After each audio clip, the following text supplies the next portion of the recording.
Good afternoon mga ka-HR. Isa na namang magandang hapon ng Full of Learnings today. Alam kong medyo na-miss niyo po kami. Na-miss niyo po ako last week. Pagpasensyahan na po ninyo at medyo nagpahinga muna ang ating founder. Ngayong hapon pong ito, may mga matututunan naman tayo sa ating napakagaling at isa sa bagong mentor ng HR Calabarzon. Ngayong hapon po, ma'am, na siguraduhin, ma'am, sir, sisiguraduhin ko po sa inyo na talagang marami tayong matututunan with our speaker. Now, linawin ko lang po ulit ang HRE Knowledge 2021 Ground Rules. Siyempre po, ang ating Zoom po ay open na po. Actually, 1 o'clock pa lang po open na tayo. Medyo may mga waiting po tayo, pero pasensyahan nyo na po at nagme-meeting lang po ang committee. Inihiling po namin sa lahat kung kaya po, kung malakas po ang ating internet, video on, audio mute. Lahat po ng katanungan, paki-place lang po sa chat box, sa comment section sa ating FB Live. Nire-request po namin ang lahat ng inyong attention at cooperation para po fully ma-maximize natin ang learning. Tandaan po natin, ang learning po na ito ay free. Lahat po ay pwedeng umattend, lalo na po ngayon na ang HR Calabarzon can accommodate 500 participants. Kung nais po natin ng e-certificate, i-request lang po sana namin na tayo po ay magpadala via Union Bank Savings Account 1096-5432-4540 o GCash number 0919-0096339 ng 50 pesos. Good for 4 consecutive webinar in 1 month.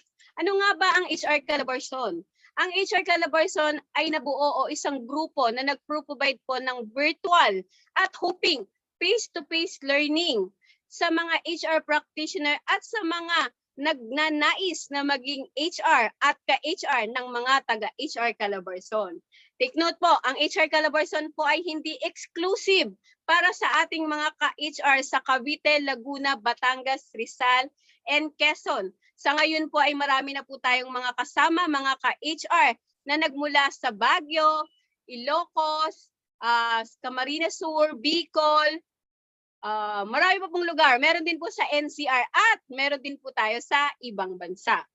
Sino-sino po ba ang mga tao behind HR Calabarzon? Siyempre po ang inyong lingkod, Nedy po ang founder. We also have our coach Darwin Rivers, isa sa ating board of directors. Ang ating ever napaka-talented at napakagaling sa pagdating sa mga ITs at saka sa mga design, Ma'am Jorina Caparan. We also have Sir Arvin Delmo. We have Ma'am Ana Jolene Pamatmat. We also have Ma'am Rosalie Joya. And we have Ma'am Janet Memoracion.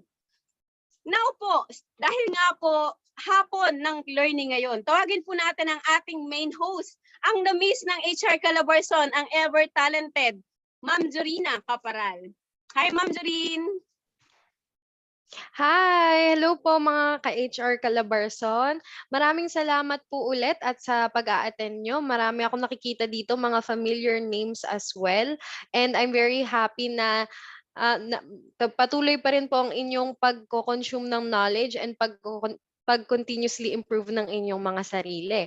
Okay, so ngayon, ulitin po natin ang ating mga ground rules. Katulad po ng sinabi ni Miss Nedy, ang HR Calabarzon nga po ay nagbibigay po at nagfa-facilitate po ng mga virtual learnings at saka po soon din sana if after the pandemic, face-to-face learning upang mas makatulong pa po tayo sa mga HR practitioners at sa ating community.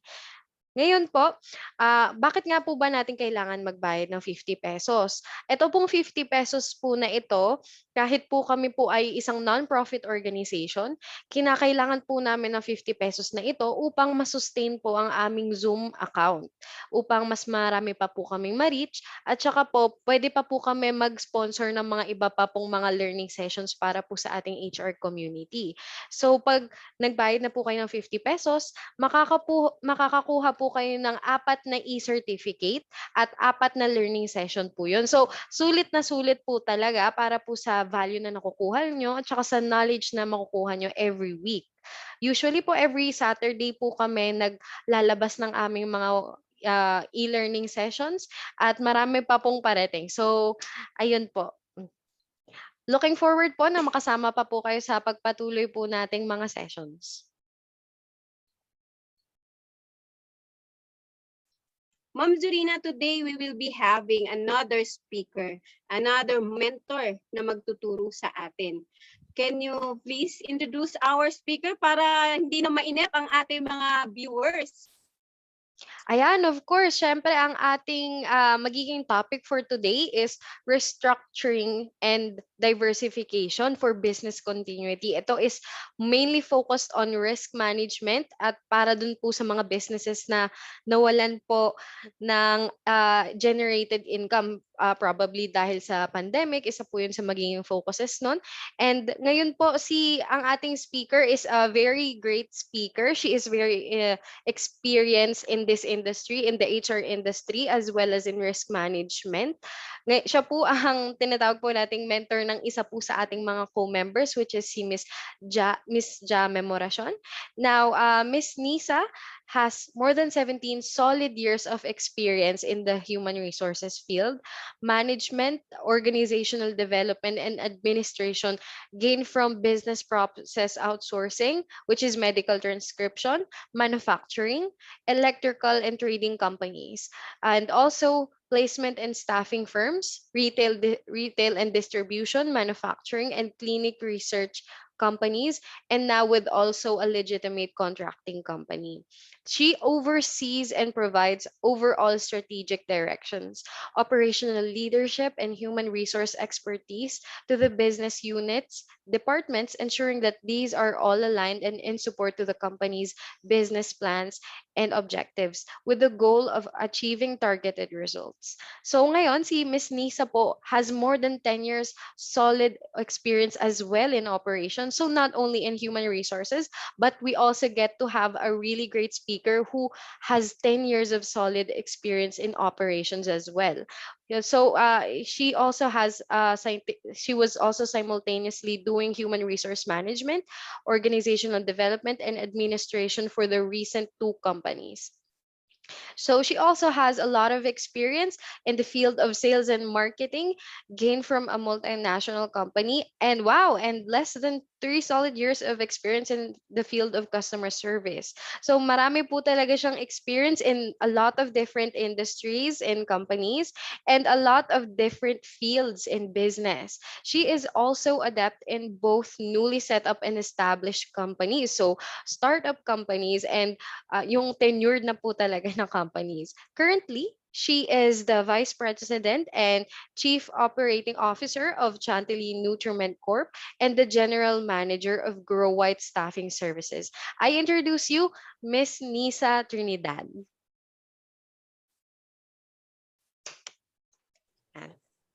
Hi, am I being heard? Yes. Okay. Good afternoon, everyone. Thank you for introducing me, Ma'am Jorina. It was a very kind introduction. Okay. So, yeah, good afternoon to all the HR practitioners and business leaders in this afternoon session. Thank you, HR Calabarzon, for having me this afternoon. Should I proceed now, Ma'am Neddy? Yes po. Yes, ma'am. We'll start. Could I already share my presentation Yes, here? ma'am. Okay, thank you. There you go. So, is that being seen na? Yes, ma'am. Okay, sige.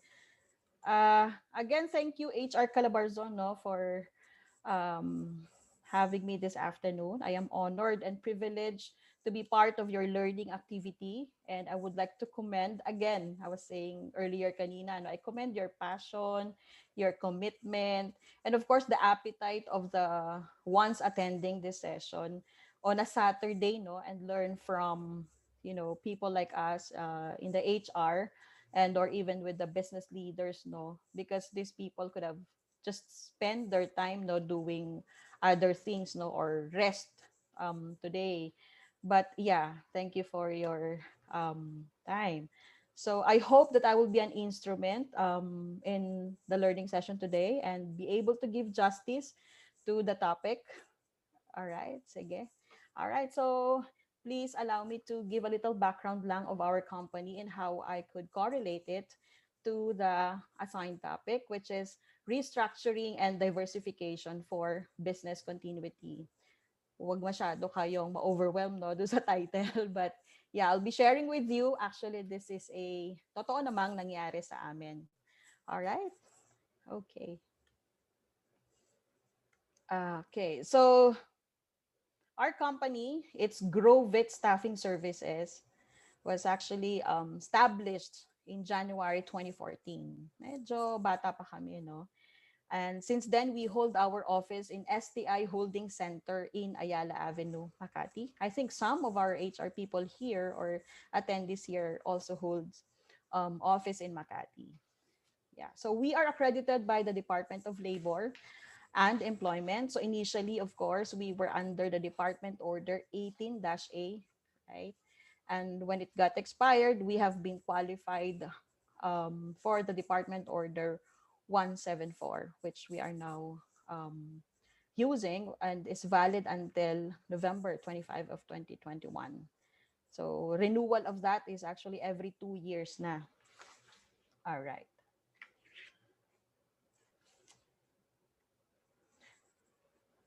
These are our partner industries across Luzon, Visayas, and Mindanao, especially pre-pandemic.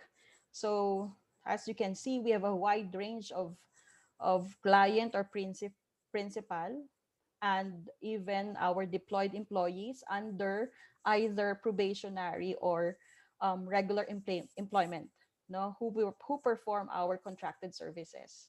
So we have this kind of pool of people. And let me share lang with you that we have been awarded 3 times already by the Department of Labor as a certified compliant in the general labor standards and occupational safety and health. Okay. The first one was valid for 2 years. This is under Secretary Baldos. Before Department of Labor and Employment issue certification talaga. But then with the new administration, it's only the notice of results.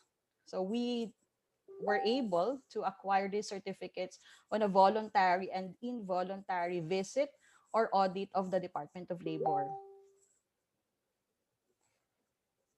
We learn from the best. All right. So we are a active member of our organization, the Philippine Association of Local Service Contractors.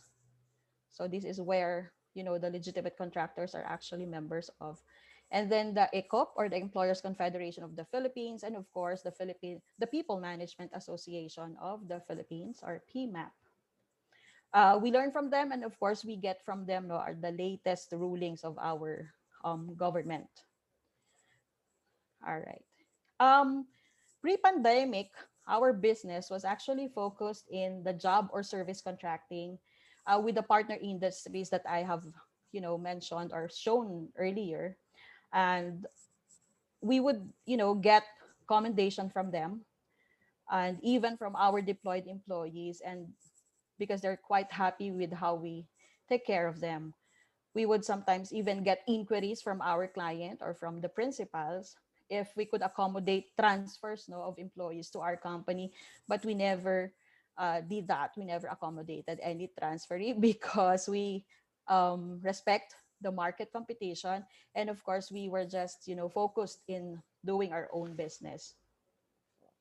While, okay, so this is our occupational safety and health organizational chart. As you can see, me being the chairman, and pre-pandemic, I have like 4 safety officers, and then all the rest are actually safety officers 1. Okay, and then we have people, our team leaders in the deployment or in the client that we also trained of occupational safety and health then. Right. So while we were doing well in the general labor standards, we improved our, occupational safety and health.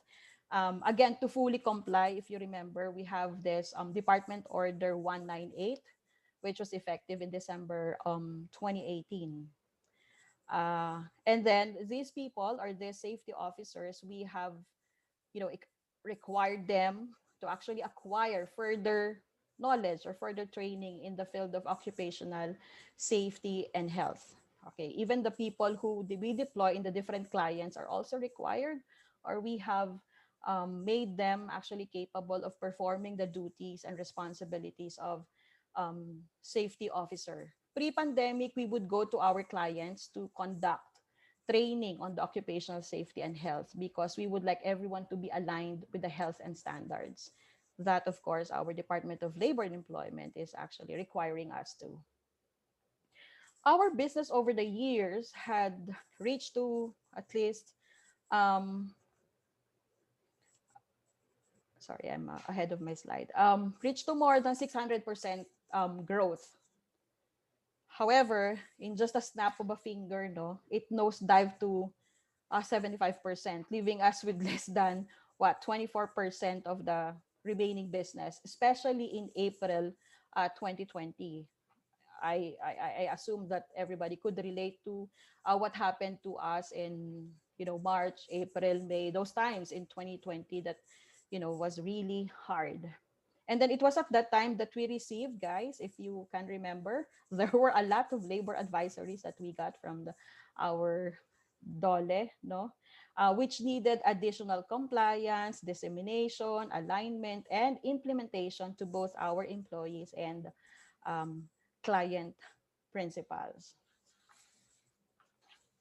There you go. At least there were less than 20 yata that we um, received no from the Department of Labor. So all of us were caught unprepared to face the impact of COVID-19, right? And as this health emergency had developed into a huge and continuing economic and humanitarian crisis, our government and of course us, private institutions, are continuously looking for ways to save lives and livelihood to survive.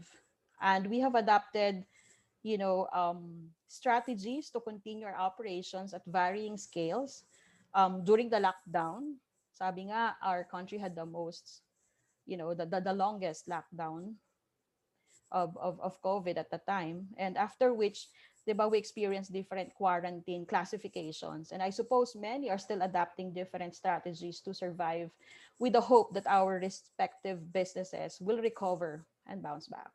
And so during the lockdown, it was in March, no, that we have actually improved our business continuity plan. So now it's the version is business continuity and preparedness management, no. So in January to March, the phases 1 to 2, which is react and respond, and before we um, came back to the office, we have improved the number 3 part, which is recover, and we focus more on that, not just because of the decline in the business, but also to be able to survive and save the overall company's jeopardy or suffer further financial harm, and to be able to stay relevant in the industry. So during the recover phase, which was last year, we worked on from March to December 2020, improvement in the occupational safety and health because of the, of this COVID-19. And then we actually redid. Okay, we had a redo of our how do you call that, strategic planning that we finished in October of 2019. So inulit namin siya. We had a business review when we came back to the office, and then we replanned again. Okay, we set different kinds of KPIs again, etc. And while we're doing that, we made sure that people will feel safe, coming to the office, because of course health is our priority. A lot of programs have been instituted starting, of course, in May, no, and until now they're still being implemented, still being reviewed and revised for improvement as we deem appropriate. Okay, so part of the recovery plan was to the organizational restructuring. I put others not the bottom of it because we had a lot of activities, no, when we're doing the recover phase. So in the business review that we did, we had to, yeah, as I mentioned, we made again different, we adjusted our KPIs and of course our budget, because business has been made different already. So some of the operational strategies that we have been doing for years were no longer applicable because of what happened to us. And then, of course, we revised our calendar of activities. That's for internal employees and to the ones that are deployed to our clients. We even revised our training plans. All right. Again, this were all finalized in 2019, but in 2020, all these were, just not necessarily scrapped, but we had to redo them. And then, so it was like doing strategic planning again. Okay. Now, part of the organizational structuring that we had was to actually streamline the organization structure. Okay. So there were integration of departments, which used to be, this is under human resources, no, servicing our deployed employees. It used to be three functional areas, but we integrated two groups, so making it dalawa na lang, no, to service our people in the deployed to the client. And then there was also an integration of the accounting and finance related function. So we integrated our payroll, billing and collection, and the general accounting into one group na lang siya to be, so that they'll be more efficient doing their job. And then another thing under the organizational structuring is that we organized and implemented upskilling. So we taught people to do payroll, and then training. Okay, some people were trained to do training. Okay, apart from the ones who are doing the actual training. Okay, and then we implemented retraining programs naman for payroll and occupational safety and health. Later, I explain why we had to do it. But under the talent management, when we came back to the office, we really did. One of our priorities was actually to conduct upskilling. Okay, and then business diversification. Okay, so bakit pumasok si business diversification? Again, so that we'll be able to continue our business. So now, because of the business diversification, as I've mentioned earlier, pre-pandemic, our focus or the business was only focused in doing the legitimate contracting, no?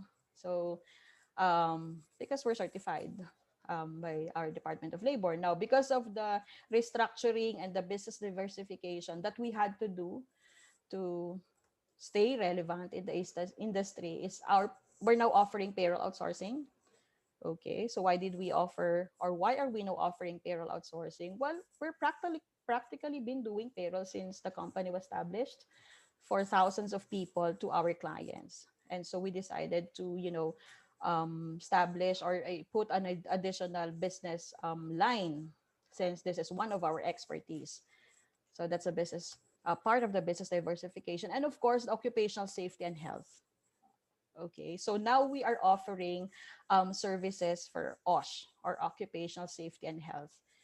I think I have, like, right now, more than half of our population or internal organic employees are actually safety officers. So when you come to the office, you will feel safe. All right.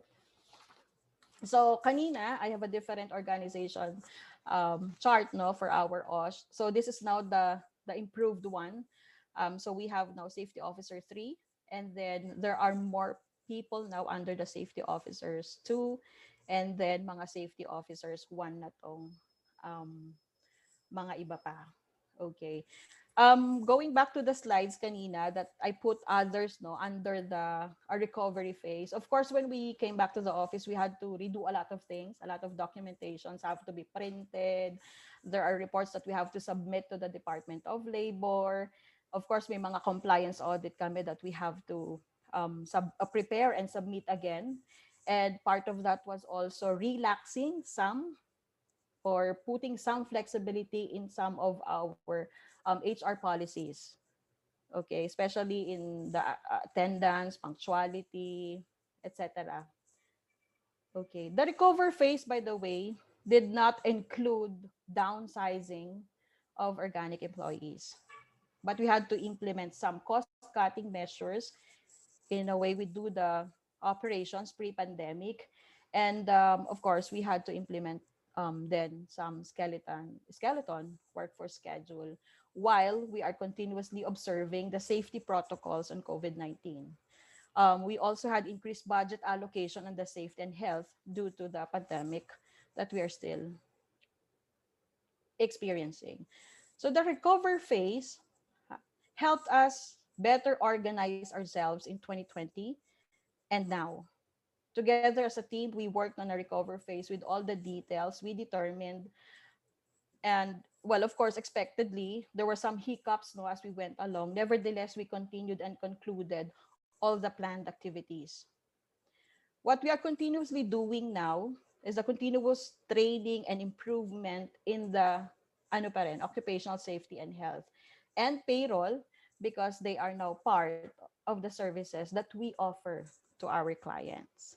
Let me just share with you that in 2020, the GV Cares was born.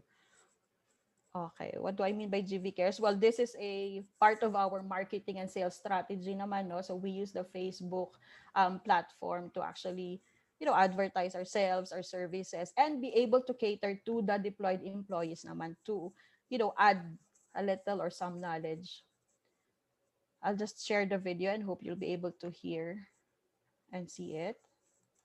Is it okay?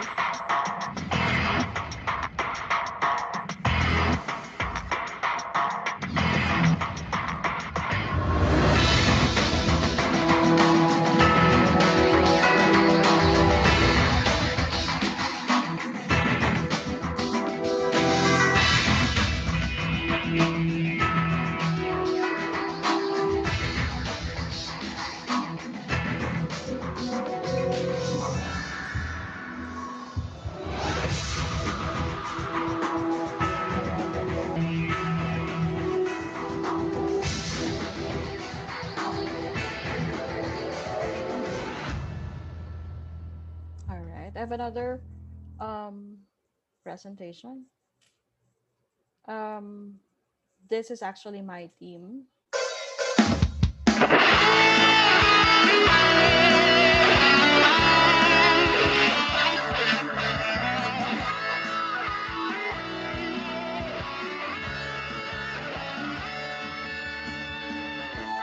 Harap ka, abutin ang nais mo.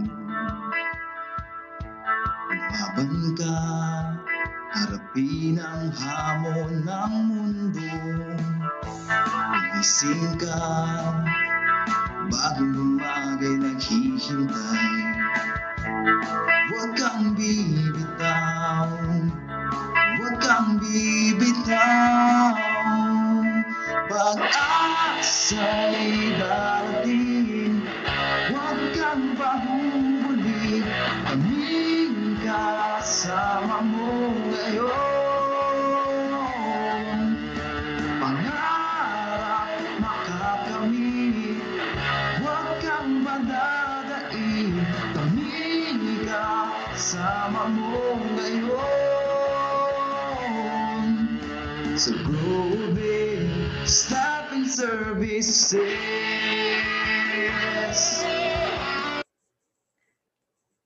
Okay. Hello.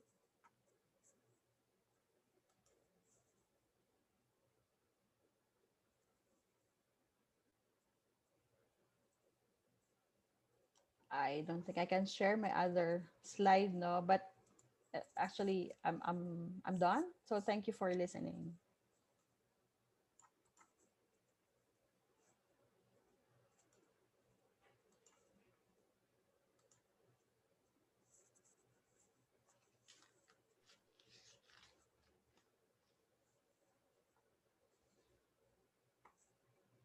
Ma'am Jolene? Yeah, yeah, there you go. Okay. Sorry, Unmute. medyo nag-stop. Ma-unmute yung sarili ko. Okay.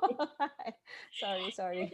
Nissa, thank you very much for that Well, presentation. thank you for listening, everyone. And I guess at this point, we're given a lot of time for Q&A, and that is something very welcomed by participants. Now, perhaps I could start off with just one question at this point. You And I mentioned hope that. to answer it. Well, thank you for indulging us with all these questions. I will at least the opportunity to ask you all these questions. No? So, um, we'll start off with this because you mentioned that you did not just have to revise the plans that you had finished. Na it was all done by 2019, and then Oo. 2020 happened. So it Oo. it threw us, most of us, if not all, no? Yes, It actually. actually threw us off. So when you mentioned that instead of just simply revising, but you actually had to redo all the plans that you had finished in 2019, but then 2020 was already happening. It was surprising, and yet we are expected to continue, no? And to continue operations, to continue the business, although in a certain way, kasi may bago. So when you mentioned that you had to redo it, not just simply revise it, how long did it take you to redo the plans, to redo, may it be business plan, marketing plan, training plan, all the things that you have finished in 2019, such that, how long did you have to do that? The redoing, the replanning, Mm-mm. it's like Mm-mm. going back to the drawing board again. How Correct. long did you have to do that before implementation? Which is supposedly ready for 2020 pandemic times, because the plans that you finished was for, it's like a regular, it was a business as usual. There's nothing really, no pandemic whatsoever. So how long Mm-mm. did it take you such that Mm-mm. Mm-mm. it's ready to be implemented? Correct. When we were locked down, and that was in half of March, no. The good thing about what happened to us was that we have actually been keeping the business continuity plan and implementing it since 2018. And so we were somewhat, I'd say, hindi naman sobrang prepared, but it helped us a lot to actually continue doing business, no, in a very not very smooth, pero it really helped us a lot. And so we started redoing, no, we had to revisit all the KPIs of each of the department when we were locked down in March. Oo, medyo we had a medyo nakapag-practice pa nga kami in February because of the volcano in Tagaytay, right? Yes. Which happened in February. So parang at that time we were like cramming and we were like preparing, and so are all our files in the cloud? Do we have backups of all our files? Are we ready to work from home in case we cannot come back to work, etc.?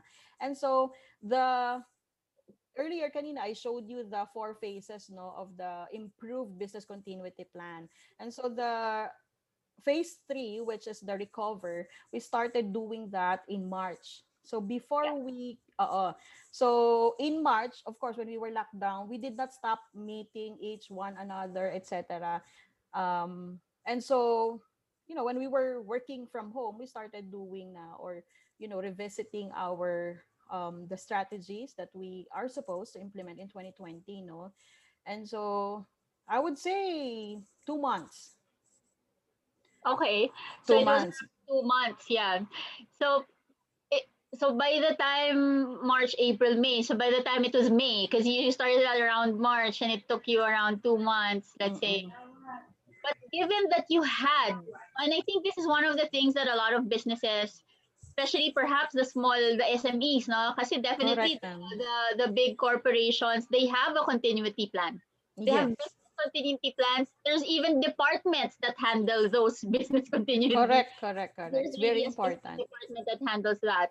So if it took you, so after around 2 months you were able to implement it, but then is that a factor, like you were able to do that in 2 months simply because you had a business continuity plan ready as early as 2018? It So helped us a lot. yeah. Yeah. And then during lockdown nga, because we were continuously meeting morning, afternoon, up to daytime na, no, nighttime na, we would meet. And okay, so what do we do now? How do we do it then? Paano na yung coordination, etc. Because these are no longer applicable with all the restrictions, limitations. Yes. We prepared during the lockdown, but of course, rolling it out to the people, underneath us, and making people understand why are we going to, revise it, and this is how we will move forward.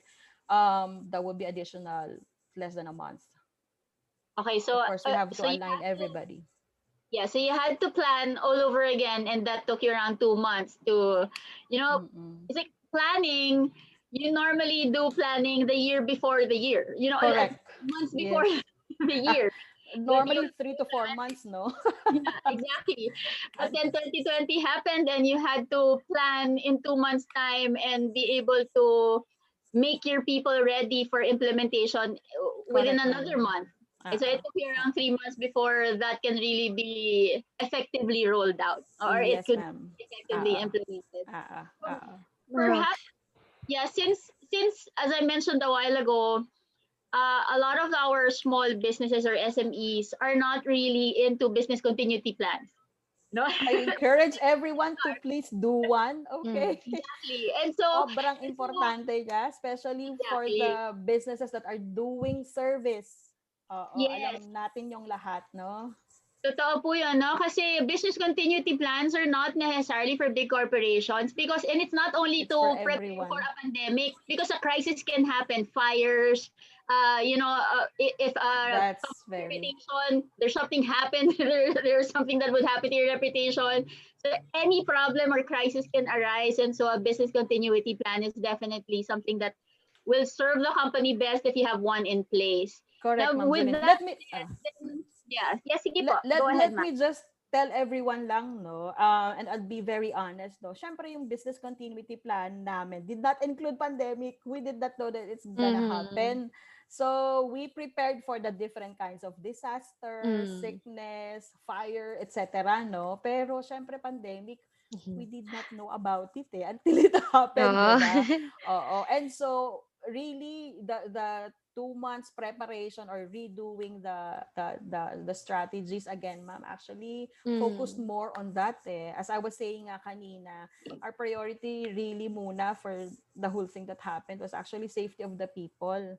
mm. O making them feel safe no when they come back to the office. So parang kasi lalong hindi tayo magtutuloy-tuloy kung we're not safe. If True, in true. our Yes, respective yes, you if in our correct. respective organization, if we can't even make our people feel that they're safe working in the office, then I don't think we Mm, can do business at all. tama. Yeah, Oh. it of And course. of course, ano po, with that in mind, kasi a lot of our participants as well are new HR practitioners. They are new in the Right. human resource field, and they have usually some of them are actually in from small to medium-sized businesses. I would like to ask you, Miss Nisa, what were your top questions when creating a business continuity plan to guide them through? What were the best questions you were asking to solve the problems that you were facing at hand? Sorry, my questions to whom, ma'am? Your questions when solving the problems that you were encountering throughout when creating the business continuity plan. Okay. So, syempre wala namang madaling ma-introduce no if it's first time. Mm. Syempre it took us some time to actually make people understand and actually appreciate what is that for. Because hindi mo siya mabebenta, hindi nila gagawin, you'll just keep on telling them, okay, let's do this. Okay. People have to really feel and the see the importance of the business continuity plan, no. And so dati, or of course there's a you can research naman, no, how is it's being done. You have to categorize paano ba to ganyan, identify what kind of mga how do you call that, events that you're going to prepare for, Mm. no. uh, yung severity nun, like okay, so paano kapag gano to, is that going to be low, medium, high, extreme, acceptable ba yan, intolerable, etc. So when we were doing that, siguro in 2018 it took us siguro then mga 3 months not to create or come up with a Mm. simple pa lang, Ma'am Jolene, no, na business Mhm. continuity plan because life was not so complicated. Yes. Okay? There were no restrictions, but we were just what? Naiinis lang tayo sa traffic noon, sobrang traffic. ganyan, kung I guess umuulan, baha. But I do have a question with regards to your preparation. Yeah, preparation. With the preparation, because of course it's easy actually to plan and to prepare, but the actual implementation is where it's at. So how did you get to execute it properly and efficiently, and how was the entire process throughout that? Mm-mm. I have assigned someone to do the compliance, or there's Mm-hmm. an audit from time to time, no, that we contacted. Our people have, for example, mga files yan, are they being backed up? Okay, so somebody's checking on them if they're following, no, the policy on the business continuity plan. There was also a testing period. Okay, so people were also made to actually classify for themselves, ito ba to, hindi ba to, okay lang ba to na kunwari kung mawala yung files ko, etc. Okay, so there were Mm-hmm. also some, we did a, what do you call that, a uh oh, I ran out of words. So, so parang we did a practice, no, on how like kunwari, si safety officer 3 namin will say that, okay, so earthquake na. Okay, so may napapractice siya. We had to actually Mm-hmm. do a live, practice of mga example ng mga disasters, no? So people can be made, ma-practice nila kung paano sila maging ready if there is such an occurrence. And then I of think course, yung periodical Mm-hmm. audit din. And then from time to time, we would see people na hindi ka pa sumusunod, you're not still um, very mindful of the things that you have to prepare for or save Mm-hmm. or Correct. back up, etc. Ganon. So, Yeah. Sobrang hirap po talaga makapag-prepare, especially pandemic, right? Sino bang makakapag-akala na oo. magkakaroon ng pandemic? Now, with that also po, what were the top three obstacles when you were creating your business continuity plan Okay. that you faced? I saw a comment kanina, no? Ang hirap Mm, daw I don't know the exact words, but the message was like, ang hirap gumawa ng business continuity plan if there is no support mm, ng management. Totoo yun, mga ma'am. No, we, as HR, no, kung walang suporta ang ating management, syempre ang hirap ang gumawa, magplano, and mag-execute ng mga bagay-bagay that you're actually thinking for the organization naman, no? Three obstacles, I wouldn't say it's obstacles, Ma'am Jorina, no, because I think the most what we did lang actually to get everyone's participation is make them understand that it really is necessary that we put in place a business continuity plan. Again, it did not include the COVID. So we were focused on the different kinds of disasters nga, or mm, sickness or fire, etc. And so, yun lang sigurong schedule ng mga tao because they have specific deadlines as to when they're supposed to submit. Of course, they're given a template. We rolled out a framework, no, or how to do it. There has to be they had to do some focus group discussion, okay, from per department, etc. Yung schedule lang because pre-pandemic we had so many people. We were mm, servicing a lot of clients, no, and time, of course, and then communication. Um, it wasn't really, I wouldn't call it really an obstacle, but I think the continuous effort of making people understand its importance yes. and and including their respective work, kailangan ano siya huwag kang magsasawa doon. Kahit matigas ang ulo ng mga tao, kailangan mo silang kulitin uh, because it's really going, you know, Miss mas Lisa, mahirap. Yes, ma'am. yeah, we perhaps know.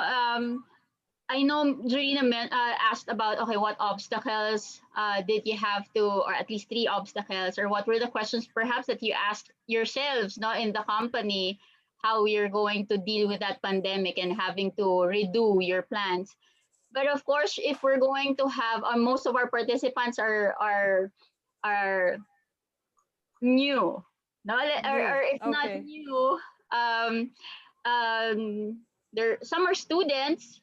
No? Yes, So ma'am. I guess a business continuity plan is something that they would be welcoming to know more. So could you let us know what are the components or a guideline? Sabi nga ni Miss Jan, I think Miss Jasmine or Miss Janet was also asking kanina, no, Miss Jasmine Lim.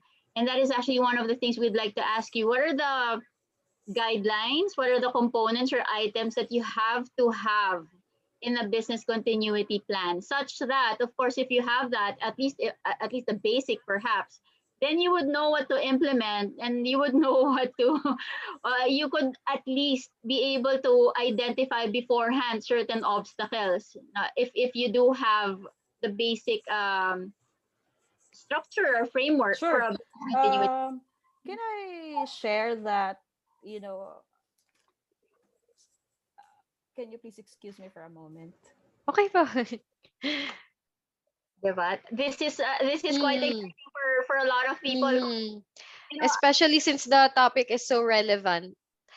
yeah, it is relevant because of the pandemic. That all of a sudden, it's very, very real.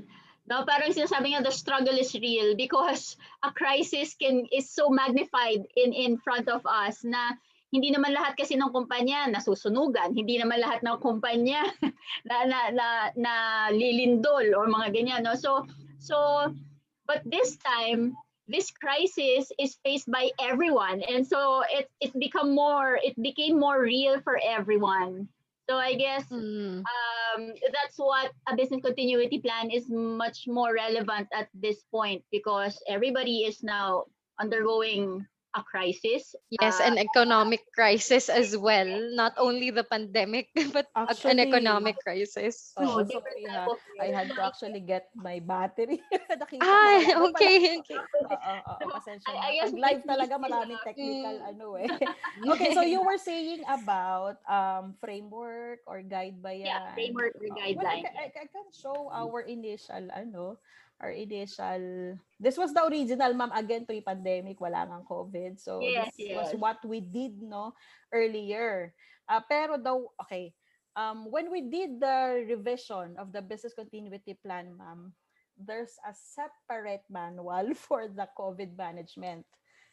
Okay, what I can show you now is the business continuity plan guide that we did pre-pandemic. Oh, I'm sure you can have or see an example also of this sa iba. Ayan, this is actually more simplified than the one that we're using now. Can I share na, ma'am? Opo, opo. Okay. Asa na ba kasi yung file ko na yan? Here. Ayan, ma'am, may nakikita na ba tayo? Can you see it, guys? Yes po. Opo. Oo. So, ayun, nagkaroon na nga ng revision ng 2019. Ito eh. Okay, so this is our business continuity plan outline, no? Pre-pandemic. Oh, lagi ako may disclaimer, ma'am, no? Kasi wala talaga si COVID dito. Mm. So, ito yung content ng business continuity plan. Again, this will be, I'm saying na sa amin to, well, of course, this is applicable sa amin, no? But, some industries or some companies may not be able to adapt this kasi syempre depende naman sa industry natin. Okay? But for the ones who are heavy in the documents or who are doing services, I think this can be useful to you guys. All right. So, of course, dapat may committee. Hindi kasi pwedeng sino lang. Mm. And for the Yes. committee, and knowledgeable dapat po ang committee. Mm. Sila True. dapat yung pinaka-advocates ninyo sa promote na kailangan may business continuity plan. These people should be the ones really very knowledgeable, the ones involved, no, especially informing the policy, no, kasi sila yung mag-guide and mag-gel doon sa group so that a certain department will be able to come up with a good continuity plan, business continuity plan. So that's the outline. So as you can see, may risk assessment yan, may mga drill or practices. Okay, so kailan yun iti-test, and then i-assess siya, sino ang responsible during the event. there were times when, again, pre-pandemic, people were in the building, no, nagtataka sila why we were going down, kasi pala nagpa-practice kami on our own paano pag may earthquake na, so dala-dala namin yung bag namin, mga laptop, etc. So we had those kinds of activities. And then syempre identified kung sino dapat ang responsible during the event. We always maintain dalawa per department para whatever happens to the one, may backup pa or merong sasalo. And then very important ang coordination, communication. Now, there are times or there are certain situations that has to be escalated already. And then, what do you do now sa recovery? Parang ganon. So, eto, mabilisan lang. So, identification, ayan ma'am. Again, wala po itong COVID-19. So hanggang mental health, kung may mga, those are the samples lang, no? The ones that we have identified earlier. Ayan, paano pag may loss of data and assets, etc. So there's that identification of the event or losses that can cause delays or stoppage of the operations in the workplace. Okay. And then, eto po yung mga committee namin. So, heavy lang talaga kami sa occupational safety and health. By the way, occupational safety and health is for everyone din, Ma'am Jolene, right? Oo. Yes. Kahit na ang tindahan na 5 lang ang tao, sana alam po ng karamihan sa atin, especially HR, kailangan ng isang safety officer. Okay, that's the specification ng Department Order 198. So dapat as HR, mga advocates din tayo ng occupational safety and health. Okay, and then we have recovery team, data and assets team, and then of course yung department heads. Ayan, so ito yung, well, these were the yung dating positions no ng aming occupational safety and health teams. Iba na yan ngayon, marami dyan na promote na to safety officer 2. They have been required to actually acquire further training in the occupational safety and health. And then, yan, recovery, data and assets team. Okay. Ito na lang po. Okay, sa risk assessment, so dapat alam natin, when we are doing the business continuity plan, identify natin kung gaano siya magiging kalala. Is that low, medium, high, extreme? Sa low, description would be acceptable ba yon o wala bang effect yon, walang delay in the operations, medium, yon. You can also have your own risk assessment definition, no? Again, depending on the industry that you are in. Okay.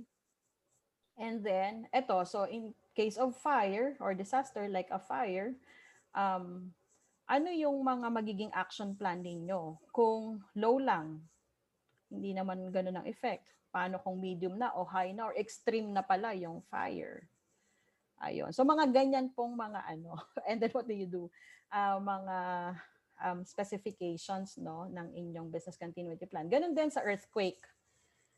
Ayan. So dapat naiintindihan po natin yan. Of course, what will happen or what will you do kapag may flood?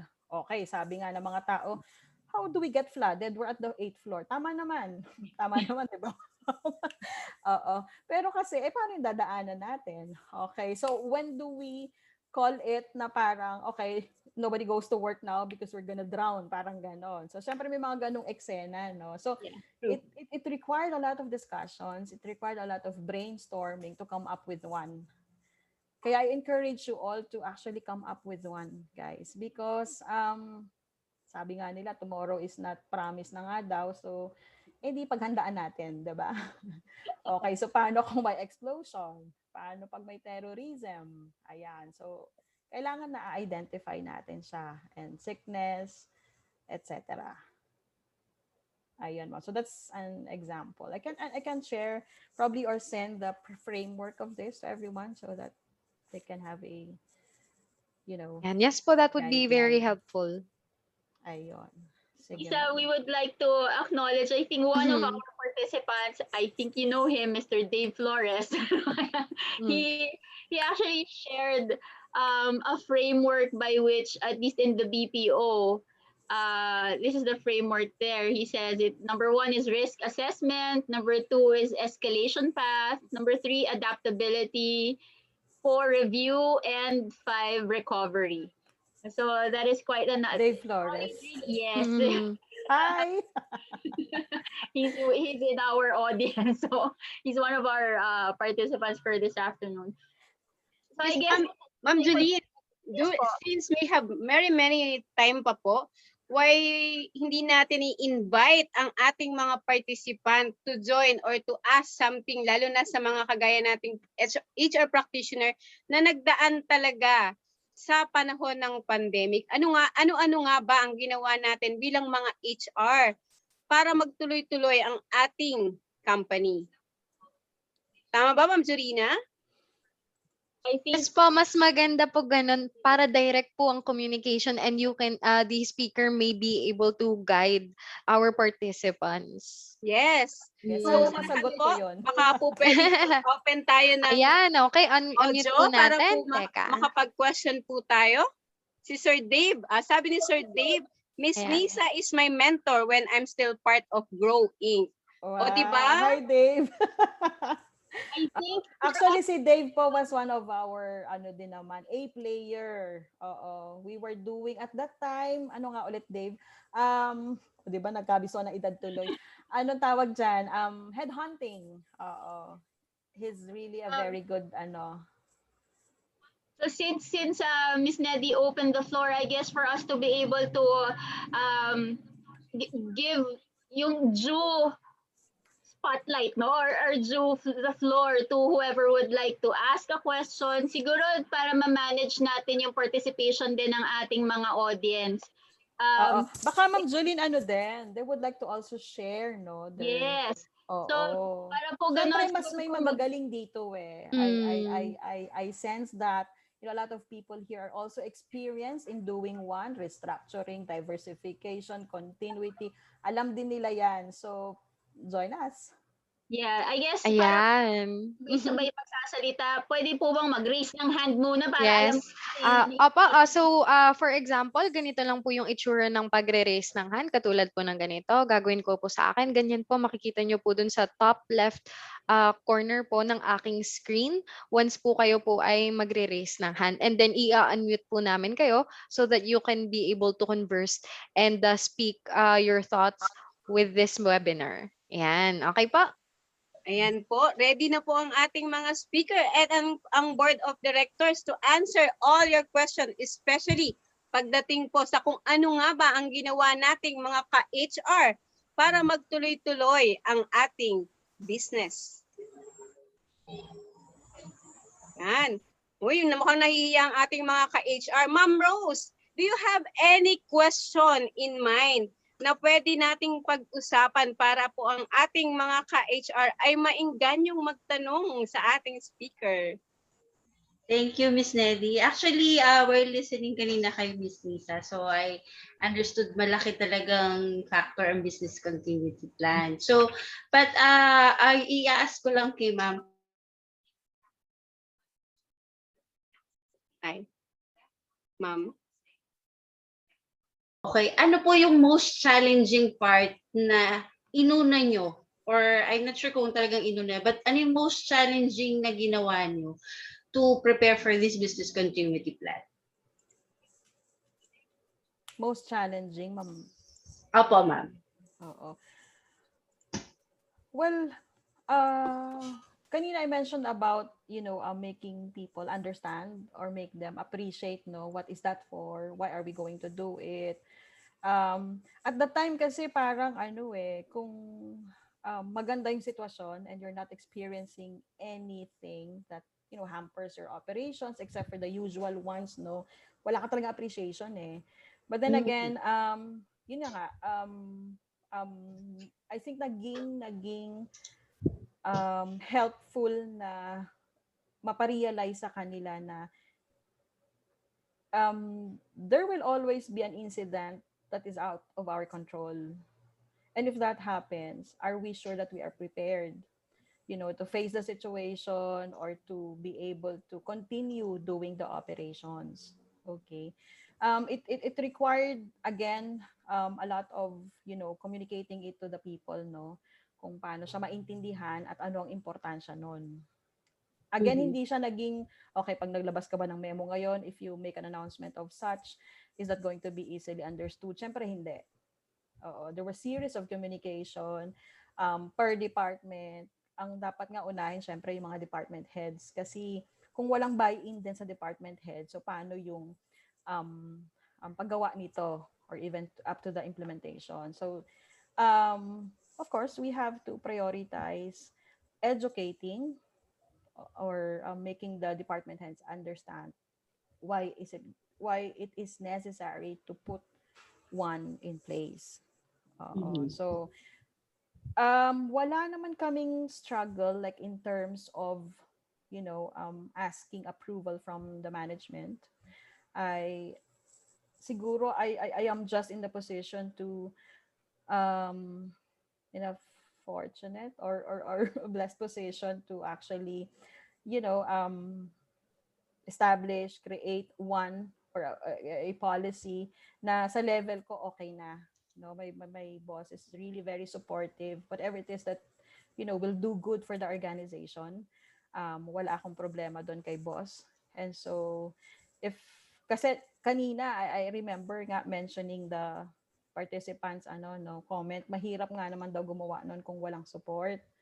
Hindi kasi namin siya na-experience because kami na to mismo eh. And so I just, report to the board, to my boss that, okay, hey, we're doing this. So, kapag gano'n naman, wala kaming issue or anything. Okay.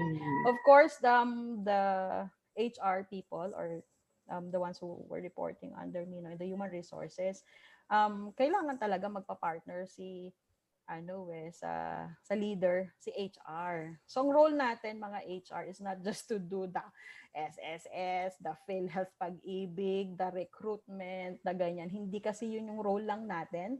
And I hope everybody realizes that the HR is a very good position in the office or in an organization para matulungan ang mga leaders to come up with a very strategic directions. Okay, so part of that direction is actually, again, coming up with a business continuity plan. Okay. Yung mga ibang activities na ng HR, those are usual and you guys are actually, I'd like to believe na you're experts of that eh. But you're supposed to be catalyst of change, improvement. So dapat focus kasi tayo doon. Otherwise, sabi nga, if we're just doing the same thing, then we are not actually leading. We're just managing it. And so I encourage each and every HR to be the leader of change. Tayo yon. Tayo ang pwedeng makagawa nun. Tayo ang pwedeng mag-influence sa mga tao sa organization natin. So there has to be a very good reputation of HR, of course. And yung consistency sa ginagawa natin, that we are actually a fan of improvement, a fan of development, anything that will make the organization better, that's the HR work. And it requires a lot of dedication, commitment, and passion to the job to do it. No? And then makikita naman yun susuportahan naman ng tao if tayo mismo naipaliwanag or na-communicate natin sa kanila ng maayos. Wow, thank you so much, Miss Lisa. I'm sure may mga nagdagdag na mga communication tools din nung nag-change tayo in terms of that. No po, tama po ba, Miss Lisa? Yes, ma'am. Yes. Okay. Thank you, ma'am. And of course po, I think understood din naman po because of the changes and the adaptability ng mga tao. You mentioned about revisiting at saka yung review. Was there a point, since sabi nyo nga po ang most medyo good thing na lang po supportive yung management, and ang naging medyo a little bit of struggle lang is yung communication, which alam ko naman po na dinagdag na yung other communications tools. During the review and the revisit, of course, alam naman po natin for any sudden changes, there will also be change of the behavior of the employees, Correct, ma'am. change of the behavior from yung culture natin. Meron din po bang na gano'n? May na-encounter din po kayong gano'n? And what was the, ano po yung mga if you could give us suggestions on what to do kapag may mga ganun po na experiences. Okay, thank you. Oh, well, that's normal, no, Ma'am Rosalie, no, na may mga parang dati very cooperative, okay naman siya. Bakit nung inintroduce to or bakit nung iniba, parang hesitant na or ayaw na mag-cooperate or don't care at all. Oo. Mm-mm. Again, as I was saying, yung ano namin ngayon, we're more strict or we are actually continuously improving yung sa safety and health of Mm. the that is in place in the organization. Especially etong COVID-19. So sabi ko nga, isang separate buong libro ang meron kami ngayon yan. Dedicated Mm. lang, no? And it gets, it gets we review that, and from time to time naiiba. Sometimes the application of of the action that has to be done is different, samantalang pareho lang naman sila ng case. Bakit nga ba naman kasi ganon? Oo. So, and mahirap din minsan ipaliwanag, no? But how do you call this?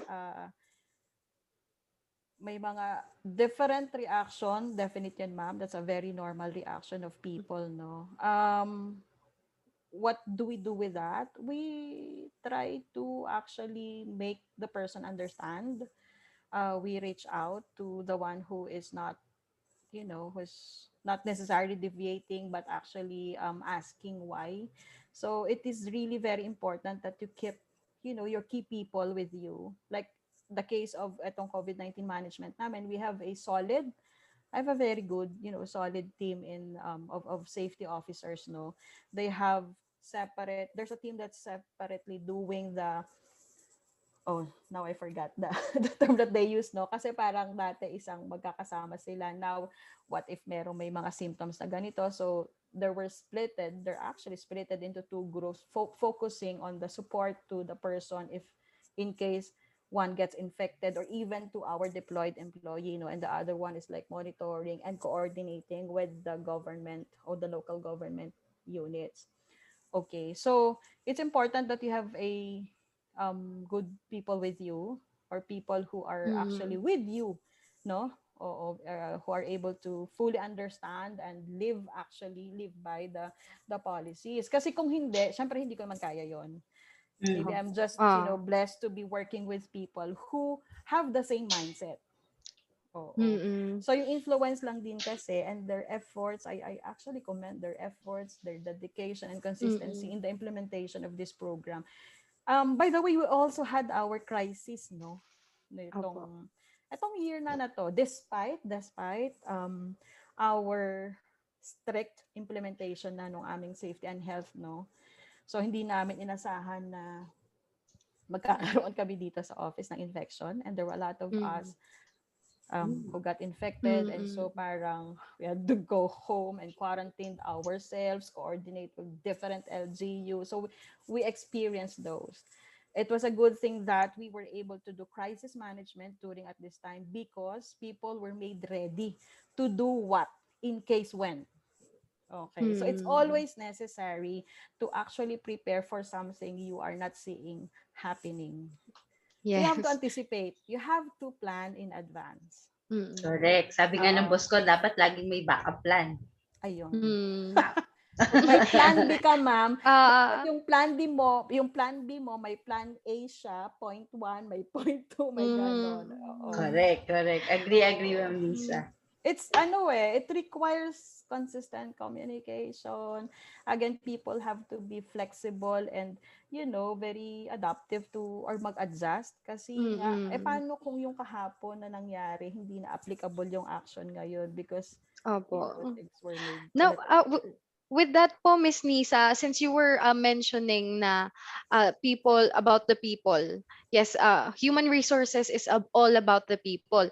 Now, how do we manage to create a culture of risk management? Because of course, this is about risk management altogether, about business continuity. So, how do we get to have the culture of risk management? Like usually, kasi since it's the pandemic, a lot of people would feel that they are not comfortable saying that they are actually experiencing symptoms. So they would go to your office, and they would risk other people around them. So how do you create a culture of risk management? risk sa health, no? Because of the Mm. COVID. Kasi Mhm. the risk management is a very broad Mhm. topic, no? But if, okay, so on the COVID, okay. Um, I would say na, syempre we had that kind of experience then, no? Especially in 2020. Parang when we were, excuse me, planning to go back to the office, many of us would not want to go back. Marami. I'm not saying that we have a, perfect, occupational safety and health program. People are very aware. No, no, no, no, we're not. In fact, if there is a big room here in the office, that's a room for improvement pa rin on the occupational safety and health. We're not at the perfect level na of this one, no? But sabi ko nga, we are continuously improving, revisiting, assessing if Mm. things are okay pa ba or kailangan na bang baguhin, etc. Risk, okay, so we had that cabin fever that they call, 'di ba? Yung mga ayaw na lumabas, Mm. etc. Oo. Um, Kasama kasi dito, ma'am, part of the itong activity na to or the BCP of the on health now, especially for COVID, was actually yung sa mental health. Mm. Kasi actually, kung ayaw naman talaga ng tao and the perspective is different, then wala ka namang magagawa. Meron din tayong batas na nagsasabi that we can't force our people to go out, work, go to the office. Diba? We're not allowed to do that. They can't get terminated because they don't want to go to office. That was why, the government was actually encouraging to offer or, an option to do work from home. Okay. So how did we do that? I think it helped that as early as April yata yon or May of 2020, even before we go back to the office, we were starting to monitor each employee. Okay, we Mhm. have a syempre gamit na gamit no yung messenger, buti na lang may ganyan Tama. yung yung pagbuo ng mga group chats, etc. So, meron silang safety officer per group, say a group of 3 or group of 4 monitoring on them. Mm. Until now, guys, we are sending our temperature in the morning, in the afternoon. We are Mm. telling our group chats na do we have symptoms. By the way, if I may add, ito recent addition no to our program on the safety and health. We adapted the NCR plus bubble. Okay, so hindi ganong perspektibo, no? What do I mean by that? Ibig sabihin, kung sino yung madalas mong kasama, and you can take off your mask with, like, kunwari kakain or ganyan, dapat sila lang. You can't go with other people in the other department. So that when, in the event when, for example, one of your groups, kung tatlo kayo, um, or apat kayo, and somebody got, or experiencing a symptom, then everybody goes home. The four of you will not come to the office anymore. And you will be under strict surveillance, under strict monitoring, para masiguro na you're not gonna infect other people. So we maintain minimal close contact with each and one another. Okay. Mm. Ang office po namin ngayon dati, kung cute-cute lang yung aming mga, how do you call that? Yung mga barriers namin ngayon from floor to from ceiling to down to the floor na. So, and we installed like a lot of exhaust fans. Some windows are even open. So, ano siya, Mm. ma'am, yung how do we convince the people go? Ayun nga, yung making people safe, feel Mm. safe in Oh, have coming the and culture of health and correct. safety. And Oo. then continuously we would roll out, especially when we were not pre-pandemic pa, no? We were studying. We would have, a weekly how do you call that? Mga um mabilisan and quick health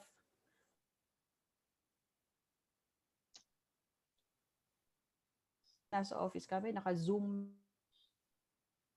Ay naku, mukhang Nag-freeze ng mukhang konti. nagkakaroon po tayo ng technical problems po sa end ni Miss Nissa. Ay, ayan, okay na po. Hello. Ayan, Sorry. Hindi na-cut ko na off alam kung ka sino po. ka. Na-cut off Okay. ka po. Sorry, Ma'am Jolene was like, You were saying? Nag-freeze ka for a moment, ma'am. Apo, Okay, pero sige. antay lang. Last Oo. 5 seconds. Last 5 seconds. Asan na ba ako nun? Okay. Yung sa Yeah, okay. So we are until now monitoring each other. We mm, are not supposed to be mixing with other people kahit na andyan lang siya sa kabilang kwarto, ganyan. Our mm, temperatures are even monitored daily. Okay, we have this we call it COVID-19, the CDA, daily mm, assessment. We do that. We submit that weekly. There's monthly report. The safety officers meet, every week, even 2 to 3 times a week to discuss what if there's something that happened mm, wrong, parang dinidiscuss nila and assess and check where we can improve. So ano rin siya, it requires a lot of making people then oriented about ano ba yung totoo. Baka naman kasi chismis lang yung alam natin or naririnig natin. So I think because we are very active on this, no, I think we have been able to, of course, not 100%, we're not perfect, no, to make lang people understand ano ba yung totoong mga pang-COVID lang naman. Kasi iba naman, hindi naman siya factual eh. So we make mm. people understand. Okay. If Yeah, there's I a think Yeah, that's important. new yes. policy or new or revision on the existing policy that we do, then we immediately communicate it to them. Again, Mm. mahirap siyang i-manage as a whole. So, kailangan siya, Very communicated po talaga lahat ng mga factors and communicated, and everything. there is Mm, someone really monitoring, mm, ensuring that concerns are being addressed, elevated, mm, if not, mm. within their, um, control or authority. Ayun. So, again, communication pa rin naman. Opo, tama po. Oo. Tsaka wag titigil ng pag-roll out ng something, ito na pala Mm, yung bago, etc. Ganyan. So, mm, hindi kasi pwedeng we will just rely on the social media especially. Okay, mm. so hindi naman lahat din no? Tama, hindi tama. Tama. Fake news yung iba Oo. diyan. Oo, sa radyo or sa TV. Okay. It's a good thing lang that I think we're surrounded or we have affiliation with some people who help us also, improve on the side of occupational safety and health. Mm, Kailangan kasi talaga hindi siya sinisimulan tapos andyan lang sinusunod. mm. It has to be lived by, Continuously practice implemented. continuously, consistent, oo, Yes. continuously, and then dapat nare-revisit siya because again yung kahapon na pwede ngayon hindi na eh. Mm. So I guess Okay. Miss Nisa, no, we have several questions now, and I guess some of them are sort of like overlapping.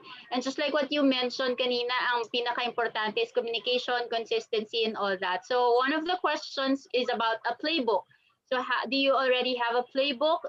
Perhaps it's really documented such that it's easier to implement because there's a basis for it and it's documented. So have you come up with a playbook for that? And in connection to that, there's another question that asks, what are the salient points then? What are the salient points that you can give so such that the process of having a business continuity plan and the effectiveness, now the effectiveness of the strategy stated in your business continuity plan, how can you assure, how can you ensure the effectiveness of these strategies, if may they be revised, may they be new, no, new strategies. And so what are the salient points in the process, and what is the effectivity measures perhaps? So how will you know that how can you measure the effectiveness of Effectiveness. these? Medyo mabigat na yung tanong na yun Hindi, Yeah, joke. it is Hindi, okay, ganito yan. Well, at least for really us, monitoring. no? Yeah, Correct. so perhaps it's that. Correct. Okay. You were asking about the playbook or manual. We have a manual for that. Okay. And policy is actually rolled out. So that's people know about it. Okay. Okay. The effectivity or the effectiveness Yes. nung mga policy na yon. Because in You can always come up with a policy. Nandyan lang yan. Pwedeng sundin, pwedeng hindi, right? Okay. We have actually um a, a group or a person actually doing we call it compliance department. yes, Okay, or compliance team, no? So, meron kasi talaga din dapat. Well, I'm not saying that, okay, so you have to have one in your organization. Again, it depends, no? Hindi lang din naman kasi dedicated doon ang trabaho niya. But it really helps that there is someone who's dedicated in doing the audit, checking on people from time to time. Okay. And because we have a committee nga uh, doing these things or helping me actually implement things. So it's a lot easier to do.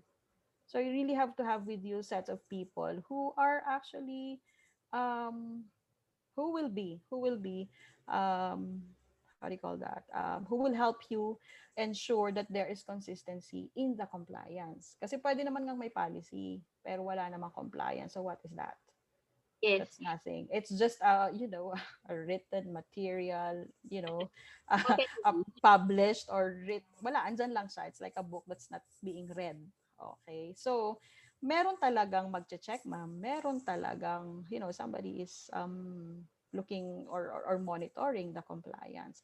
Okay. On the side of the safety lang, hindi kasi siya pwedeng hindi kayo lahat magko-cooperate. Okay, hindi pwedeng merong dalawa na hindi sumusunod o hindi ginagawa yung tama because sabi nga if one is not safe then everybody is not. Diba? If one is not practicing what is supposed to be doing, you are risking everybody. And that extends to our respective families. That was why when we came back in the office, we did not stop, having a rollout, having an orientation, what to do, paano na, how do we determine yung mga symptoms, etc., etc. Ayun. On the business continuity, Ma'am Jolene, that you were mentioning, because I was like talking about the safety and health, no, or on the COVID management. Oo. Ah, yung department heads are very critical to actually doing it themselves, a role model in the implementation of the business continuity plan. Okay. So, syempre kapag si leader, hindi niya pinapractice and is not telling the people to actually comply, then hindi siya effective.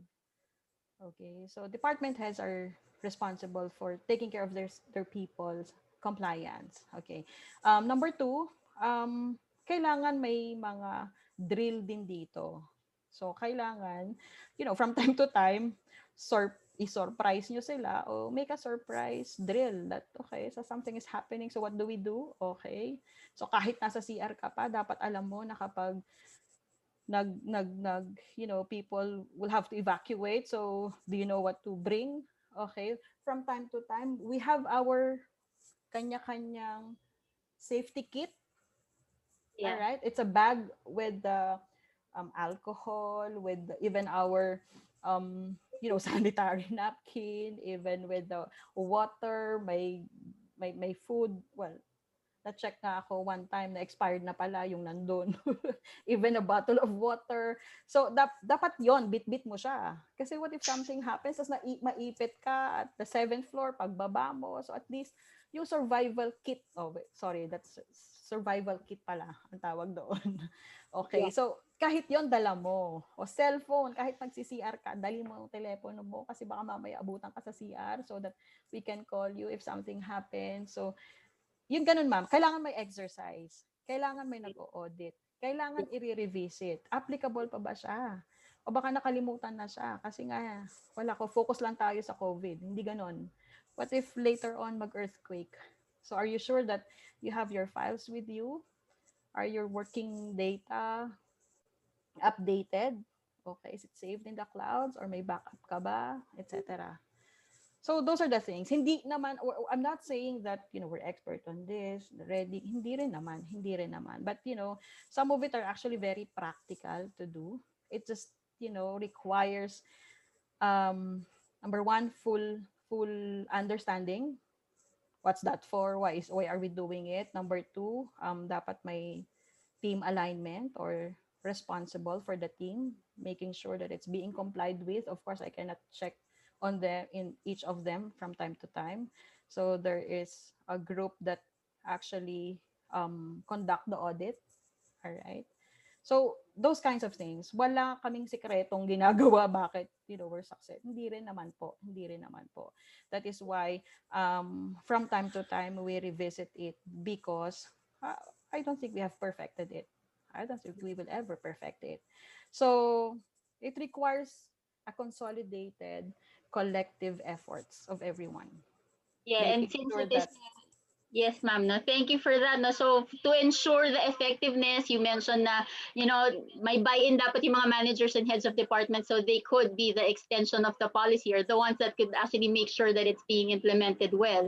Another is your suggestion of having drills, no, or parang random check, no? But then periodical, yes, ma'am. yeah, without them really knowing that they're going to be tested or something's really going to happen. So have those kinds of drills. Correct. Another is if there is a need, because it was specifically in terms of safety, if you could have that as a policy in your company that you'll have safety kits, you have go bags, you have whatever it is that you have to have with you in the case of any emergency risks or anything that might happen. Correct, Another Ma'am that you Jolene. mentioned, and so, but for you to be able to do that, and we say thank you to Mr. Dave Flores again, and he said I that was actually about to ma'am, commend yes, Dave eh. He added some points here. O, yeah, 'di ba? Ang yeah, tatalino talaga nitong mga dati kong office mates eh. Very good talaga sila. yeah, Hi Dave. By the way, Ma'am Julie, I'd like to put emphasis lang no that each and every human resource practitioner ay dapat kabisado. Alam po ang Department Order 198. there you go. Oo. Yan, Kailangan alam po natin department yon. code. Kailangan susundin po natin yon. Kasi anytime, pwede tayong puntahan. Not just that, not just the audit of the DOLE, no, but it's actually for your people. It's for Yeah, the people that you have been, blessed with to work with, no? So, kasi tayo yung responsible sa kanilang safety. And we should be the partner of the leader of the organization to actually implement no the implementing rules and regulations noon. Kasi kung hindi natin alam yon, hindi tayo magkakaintindihan dito in the first place. Okay, the business continuity plan is a separate thing, no, it's a separate huge thing, no, but it is also equally important as to the compliance on the Department Order 198. great. Perhaps before we end this afternoon, we'll just have one last question, no? Kasi this one is it is about yung specifically yung business continuity plan na nangyari sa inyo.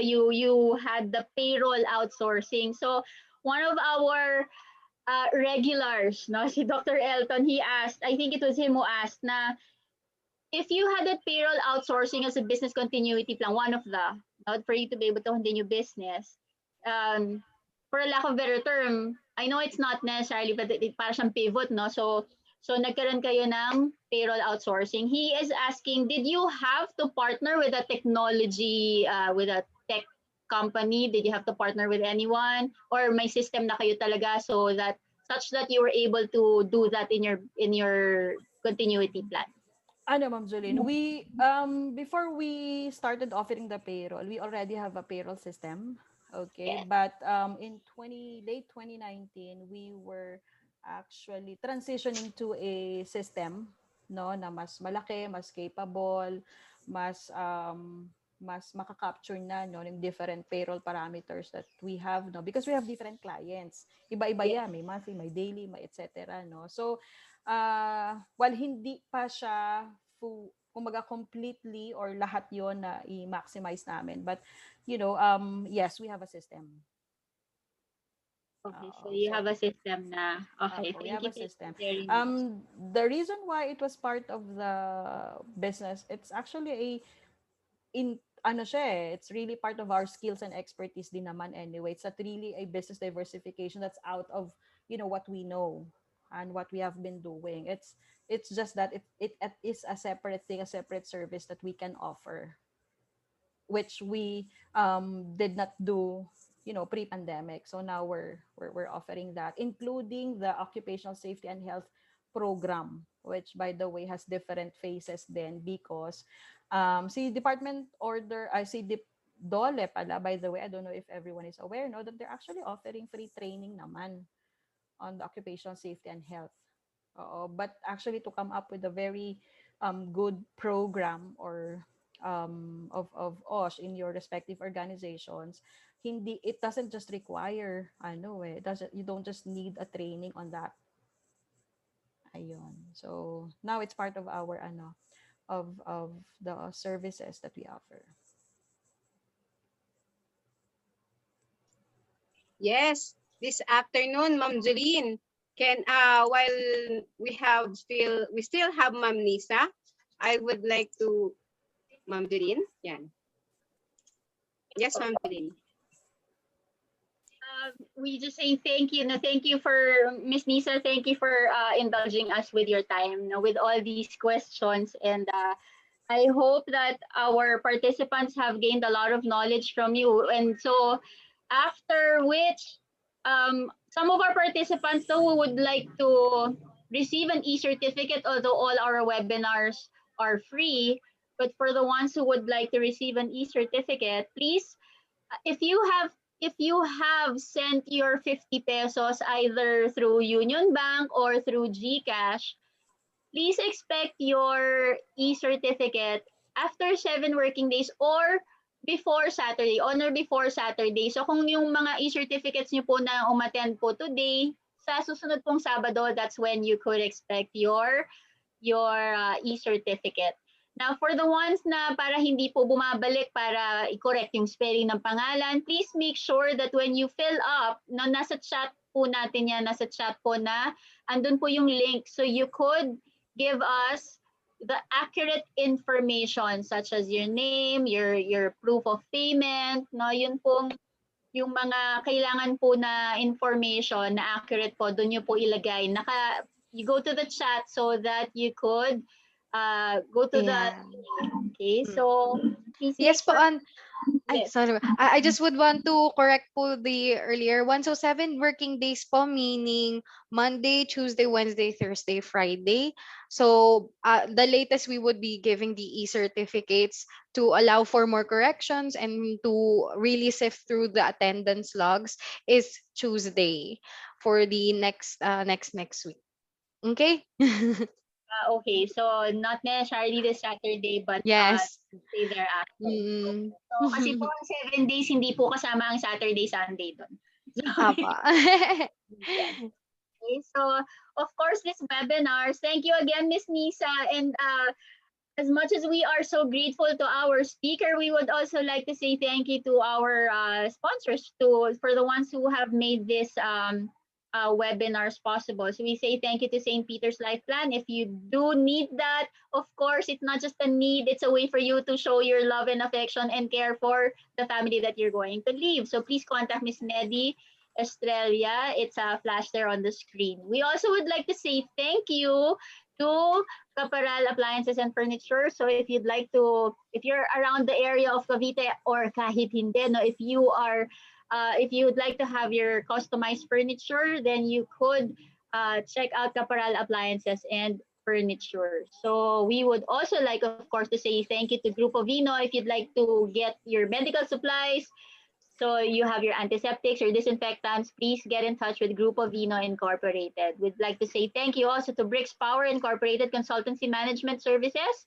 So if you'd like to have your company audit, no, and if you'd like to check how to grow or how you would like to progress and grow your business, you can get in touch with Bricks Power Incorporated Consultancy and Marketing Services.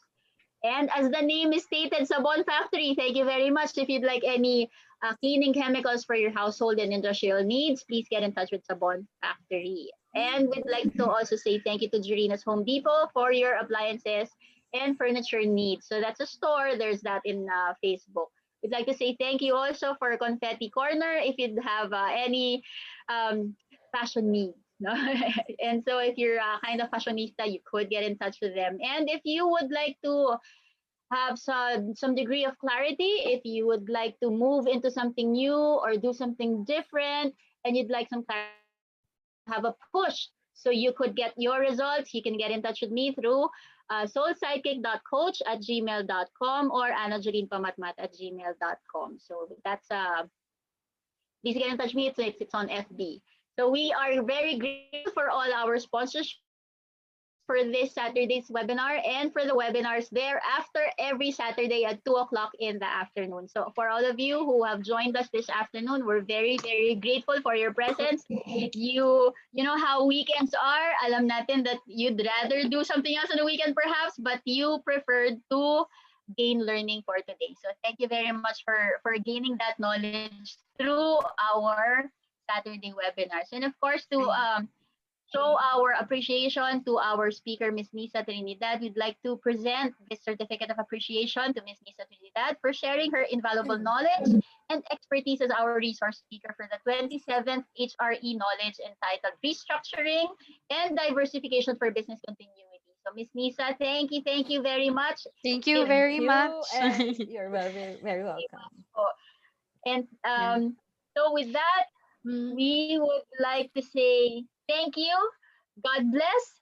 Good afternoon to all of you. Ma'am, wait. Ma'am, wait. We still have the picture taking session before we end. And I would just like to extend again my deepest gratitude to our speaker, Miss Nissa, on behalf of the entire board of directors of HR Calabarzon. Thank you so much for giving the time and giving the effort for today's session just to extend to our HR practitioners. It's very helpful to our community. Thank you very much po talaga. Okay. Yeah. You are very welcome, guys. I am actually honored to be part of, the learning session today. Salamat po. Salamat sa mga nakinig, and I hope meron nga naman din ako talagang na-share din sa inyo. Marami po. Salamat po. Yes, ma'am. Ma'am Nissa, Ma'am Jolene, Ma'am Rose, Ma'am Jolina. Kasama ng ating mga ka-HR nawa po sana'y buksan nyo ang inyong mga video, ma'am. At oras Yan na na. sa ating mandatory picture taking. Okay. Smile. Walang face mask, ha? Ma'am, paano ba Unless nasa office. Oo, may kasama. Smile po. Smile. And if you really believe in something, Yan.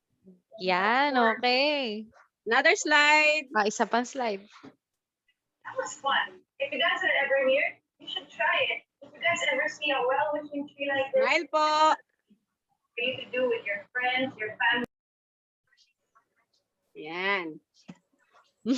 May mga nakasmile na naka-face mask. Nakikita Napansin ko. rin, ma'am. Napapansin ko rin yan. Makikita kasi natin yung ngiti ng ating mga mata. Muli po, Ma'am Nissa, maraming salamat po. In behalf of Thank the you. whole board of directors of HR Calabarzon, Ma'am Janet, Sir Arvin, and Sir Darwin, maraming salamat po sa pag-share ng inyong knowledge and experience, lalo na ngayong panahon ng pandemic. Sa aming mga ka-HR, na walang sawang sumusubaybay at sumasama sa amin every afternoon. Asahan po namin kayo next week because mas maganda, mas marami tayong speaker. Tama ba, Ma'am Jorina, Ma'am Rose? Opo, marami po Yes, tayo. agree. Next week. At sigurado po nating really marami po tayong tututunan next afternoon. Saturday afternoon.